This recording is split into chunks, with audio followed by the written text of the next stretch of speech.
Hi guys, it's Stef with an F from City of the Week here, and you're watching So Fucking Cool Magazine.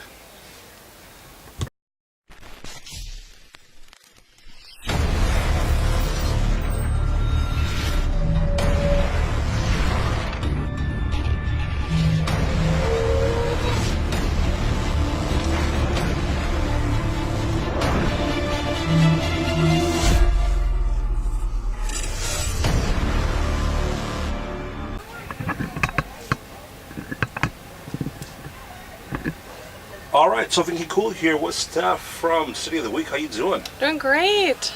Thanks for having me. Tour is winding down. How's it been going so far? It's been so great, this tour. Every show's been awesome. The people have been awesome. Echo Black's been awesome.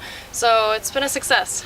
Now, I see you guys got off to a little bit of a rough start, a little van damage. Oh yeah, so we were about to leave and we went to pick up the van from Rochester because we keep it about 2 hours from our house because we all live in downtown in a city. So yeah, and then we were driving it back, or I guess Cody was, and the trailer, the winds were so bad the trailer just flew off the road and took the van with it and, you know, flipped in a ditch and couldn't take it, obviously, because we were supposed to leave in about 12 hours.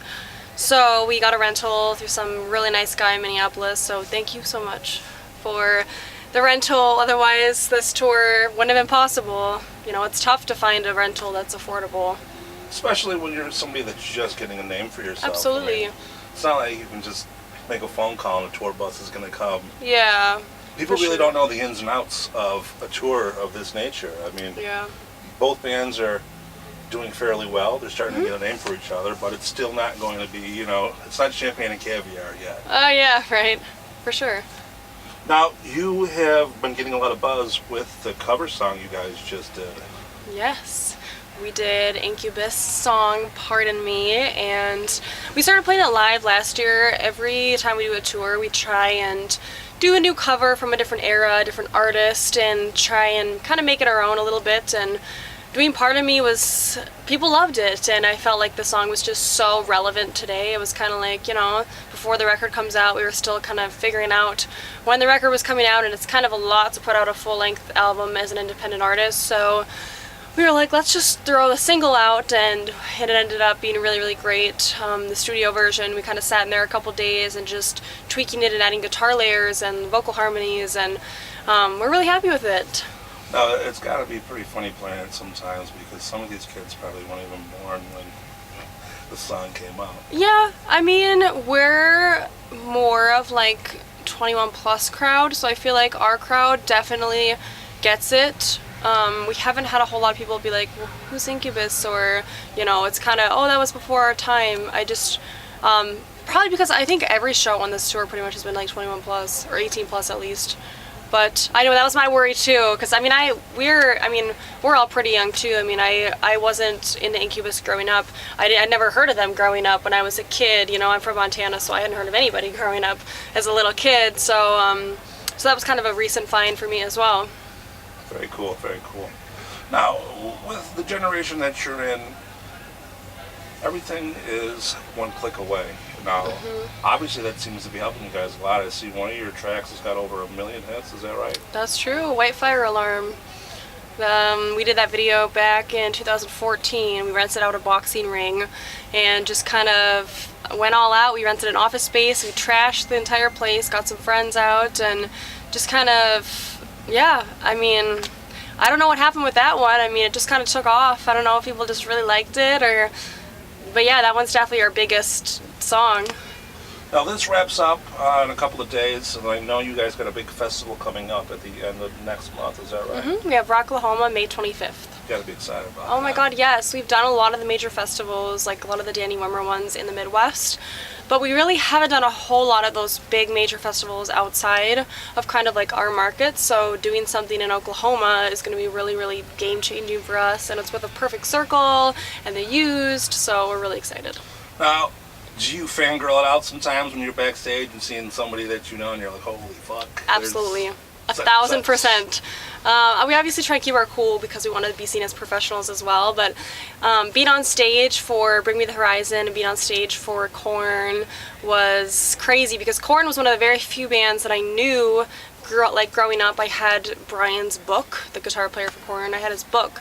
I got it when I was actually doing feeding the homeless work when I was about 13 or 14 in Denver, and I saw it at Barnes & Noble or whatever bookstore I was at, and so I kind of grew up with, knowing who Korn was and listening to their music, and so seeing Korn from side stage, because you get to be on the stages. Some of the festivals you can, some of them you can't, some you have different access, and so Northern Invasion a couple years ago, we were able to be on the stage, the main stage with the artists. We were on stage with Disturbed. That was crazy with all the fire and the pyrotechnics, and then Bring Me the Horizon has been one of my favorite bands for a while, and so that was really crazy to just be like right there, and they're there doing their thing, and it's nuts. Now, have you ever looked over when you're performing at a festival like that and seen somebody that you look up to watching you guys?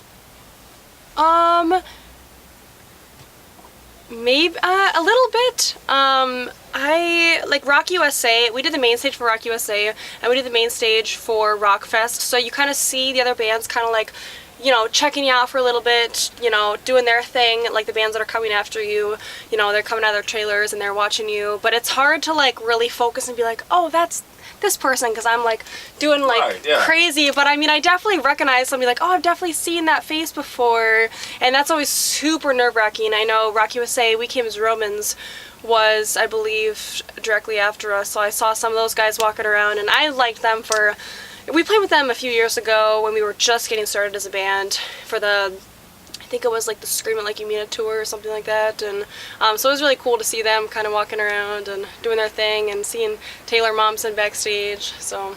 That's cool. Yeah, it's awesome. Did you ever sing the Grinch song for you? No. No. There's a strict ban on that, just in case. If you ever do bump into her, do not ask her about the Grinch. I bet not. Now, you guys got some interesting merchandise, I see. There's one shirt in particular that I noticed. Do you know who the fuck I am? Yes. We are very big on our branding and our image, and making sure that our fans and our friends are, inclusive and included in everything we do. And so obviously we want to make sure all of our merch is top of the line and awesome for them. And also people who don't know who we are, sometimes like at bars or like the bartenders will be working or whatever and say, I want that shirt, that's so cool. And then obviously it kind of introduces them to us, and we love designing merch. We love, everything is done in-house, so it's pretty inexpensive for us to get the designs. Our bass player Cody is so talented, and we all kind of figure out what we want, and he brings it all to life, and it's really cool, and it's cool that people notice that too, so thanks. Give me your do you know who the fuck I am moment. There's gotta be one for you. It's hard to like think off the top of my head. You tell me you're not rocking out in your hometown when you guys got a little bit of time off and taking advantage of your newfound fame. No, not really. I'm trying to think. Oh, there was like a little moment. I mean, I've never we're such a small band, it's like whatever. I remember it was on this tour actually in Chicago. I went over to the door guy, he was super sweet, and I was like, hey, do you have the media list, or I give it to you? And he's like, the media list? I'm like, yeah, like the media list and guest list. And he's like, oh, yeah, no, I mean, do you have it? I was like, no, I wanted to give it to you. And he's like, oh, so are you like selling merch? And I was like, no. He's like, oh, so are you do you travel with the touring bands? And I was like, I am the touring band. And he's like, what? He didn't believe me, and right at that moment, a fan of ours walks right in the door, Stef with an F. And I was like, see, I'm like, this guy knows. And he literally turns to the door guy. I was like, don't you know who the fuck she is? Right in his face, and the guy's like, I guess I do now. Then you immediately got him fighting. No, I mean, he was super cool. And he actually then, once he's like, Stef with an F, he's like, I actually know that name. And turns out he had a couple friends who were fangirling, and they're like, he's like, yeah, I do know who you are. I guess I just didn't know the face. And so, but they were really cool, but it was just super funny. And right at that moment, the dude had to walk in, so. Well, you guys got a release coming out in June, is that right? We do. Pulling Teeth, it's our first full-length record. It's produced by Craig Owens and mixed and mastered by Jordan DeSorbo, and we're really excited for it to come out. Have you been sprinkling some of the new tracks in? Yes, we released Censor This in 2016. 2017 we released Ungrateful, and then we're going to release a single a couple weeks before the record comes out. And I'm assuming it's going to be tour also no long for you. Yeah, unfortunately, we still book our own stuff, so it's kind of, I would love to be on the road, 300 days of the year, but I'm still booking us, so it's we have a max amount of dates that we can do when I'm booking us because I can't book as fast, so we'll do as much as we can. Well, it's almost you almost have to tour though. I mean, just to go ahead and make a profit in this business. Absolutely. They don't even sell CDs in stores no more. So Of I mean, course. if you're going to want to make some money, unfortunately, it's We're- out here making sure these fans are actually here to see you, selling the merch. Yeah. You know what I mean? We're one of those bands that's like tour, grind it out. Some bands want to do the social media thing. Or some are more publishing. Like we're obviously our live show is the best thing about us, touring band. But I mean, I can only book so much. I'm trying to figure out, other ways. Like, can somebody help me with these dates? Somebody help me with these dates, so we can get in more because we love to be on the road 24/7. Now, how hard is it for you for balancing everything out? I mean, you're the front woman of the band. You're booking the band. Obviously, you're the tour manager. I set the interview up when I'm texting through to you. So, I mean, you got a lot of hats to wear on such a short, limited time of hours in each day. Oh, yeah. I don't know how I do it. Honestly, you just have to. I mean, we want to be successful, and you have to be smart about what you're doing, and it's not just, you can't just set up the dates and that's it. Press is a huge thing. Thankfully, we have a really great publicist and a really great team that helps us with that. And but yeah, I mean, we're still DIY, we still do everything pretty much, and we just have to figure it out. I don't know. So Get it done.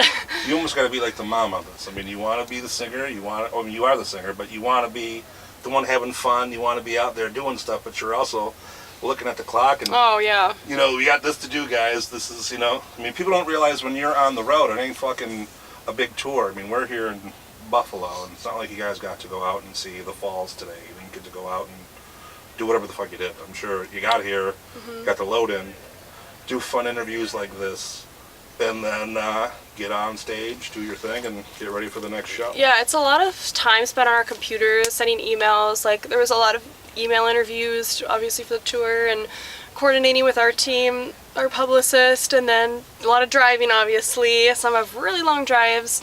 Today we had to change a tire on our trailer, so we had to drive around, try and find the tire, and we barely pulled up in time, actually. We were like an hour late for load-in, but, and then trying to find food and get that done, get the interviews all in, but it's great. I mean, I'd rather stay busy than not busy. I love the hustle, I love the grind, and just gotta do what you gotta do. What time do you get tired of these? Huh? What time do you get tired of these things? What time do I get tired? No, not like on your day.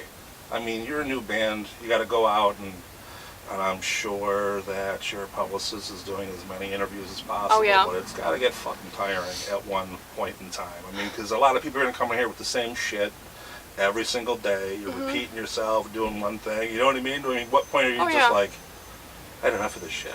I mean, I always think of it as a job. I mean, I think of any time I'm like, man, I'm just not in the mood. Everybody has days where they're like, I'm not in the mood to do this. I think of how all of the work that I've put in, and our entire band and our entire team has put in to get us where we are, to get what we're doing. And I think of my life at home when I'm working, a day job or, before the band, and it's like I'm very, very extremely lucky to do what I do. And if I'm tired, or I'm sick, or I don't feel like doing it, I say suck it up, because you're extremely lucky to do what I do and do it every single night. So I just remind myself how lucky I am and how grateful I am for every opportunity, and the fact that people, like yourself, driving out here to interview me in Echo Black, and that's crazy. That's insane. So just have to remind yourself why you do it, and that there's amazing people out there like you. Well, I'm glad that you're enjoying your newfound fame and everything seems to be working out for you. How are you dealing with social media? I mean, everybody wants a piece of it, I mean, like, fucking makes me sick personally, just having to keep track of all the things that you post, and if you don't do enough, everyone's just like, what the fuck's her problem today? Why isn't she, I didn't see what she had for breakfast this morning. Yeah, I mean, we try and post daily. We also take breaks sometimes, and we're at home or taking a couple days off. That's kind of a new thing that I've learned. Taking days off is very important. Otherwise, you'll just kind of slowly have a meltdown and combust, and that's not a good thing. So, taking days off and saying, I'm not posting today, I'm not looking at it today, and being on the road is not one of those times to do that. Being on the road is time to, stay on it and keep on it, and I'm not a big social media person. Like, if I wasn't in a band, I probably wouldn't have it.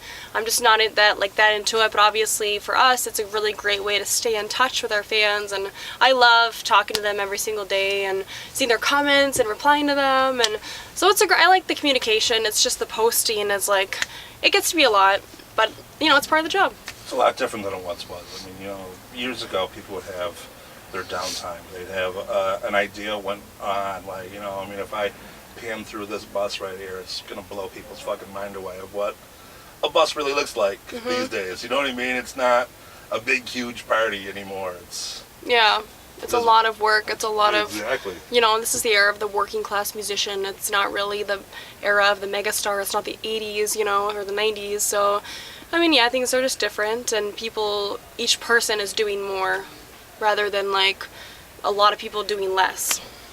Now, if people want to follow up, they want to know more about you, they want to buy one of the shirts we talked about, they want to get the album when it comes out in June, they want to see what tour dates are going to follow, where are they going to go, what are they going to do? They can follow us on all social media, Facebook. We have Bands in Town, which is a great way to track our stuff. You can go to our website. Our current website is cityoftheweek.com, and we're launching a brand new website soon after this tour. It's cityoftheweekofficial.com, so not sure when this is coming out, but try and check out both of those. And our Instagram, our Twitter, we're super easy to find. You can even Google us. So who has City of the Week that's not official then, if you guys got to add official on there? I guess I don't know what happens to it. I think it's super weird. Okay, get this. So we have cityoftheweek.wordpress.com was our website. I've never told anybody this before. cityoftheweek.wordpress.com because we host through WordPress, and then you can buy the domain name. So one day we're because we got cityoftheweek.wordpress.com 6 years ago when we first were a band, and I took a social media class. And one day we're hey, we should buy the domain, cityoftheweek.com. So we went to go buy it, and somebody already owns it. And we're okay, well, let's see where it goes. So we type in cityoftheweek.com, and it routes to our cityoftheweek.wordpress.com. And so somebody bought it and attached it to our website. So we're I don't know how that works. It's somebody from Arizona, I think, that completely owns it. And we're why? What's the point of that? Right. And so we ended up buying, we're hosting not through WordPress anymore. We're working with a tech company, and they're helping us build this whole new website that's going to be a little more functional, a little more pizzazz. And so we bought cityoftheweekofficial.com so that way we could, own what we're doing. And then I know that our team is reaching out to whoever it is that owns cityoftheweek.com and trying to route it back, but we don't know if we'll be able to buy it off them or how that works. So that's kind of where the discrepancy is right now. So listen, you little son of a bitch in Arizona. You're watching this, which I'm sure you are. Give them their site. There's no point. If you're going to go ahead and route it anyway, let them have it. Weirdest thing ever. I have no clue. Well, at least they put it to you instead of something weird. I know. So thank you for that. All right. Thank you so much for your time. Looking forward to the set and what comes next for you guys. Touring the record. No, I'm saying I'm looking forward to it. Oh. I know what's coming. I was going to say, okay. No. Yeah, go over it one more time, please. Yeah, I know. Well, sometimes some interviews, same questions over and over. It's repeaters. Let's start from the beginning. All right, thanks. I need a...